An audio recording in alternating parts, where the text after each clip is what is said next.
लातूरच्या उदगीर तालुक्यामधील बामणीचे सरपंच राजकुमार बिरादार यांनी पेरे पाटलांचे संकल्प डोळ्यासमोर ठेवून गावच्या विकासाच्या दृष्टिकोनामधून गावात अनेक मूलभूत सोयी सुविधा उपलब्ध करून दिल्या आहेत।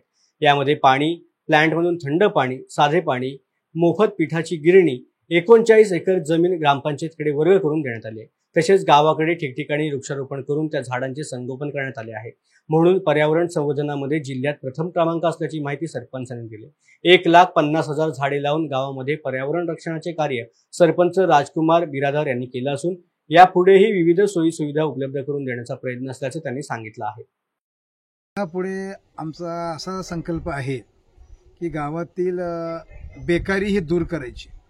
कशा पद्धतीने तुम्ही बेकारी दूर करणार गावातली? जे जोडधंदे, शेतीसाठी जे जोडधंदे आहेत किंवा जे सुशिक्षित बेकार आहेत त्या बेकारांना आम्ही बँकेमार्फत किंवा शासनाचे जे विविध म्हणजे महात्मा गांधी ग्रामोद्योग विकास मंडळ जे आहे त्यामार्फत किंवा महात्मा गांधी ग्राम विकास आयोगामार्फत असे वेगवेगळ्या ज्या योजना आहेत जिल्हा उद्योग केंद्राकडून हे आम्ही जनतेपर्यंत आणून पोहोचायचं आहे।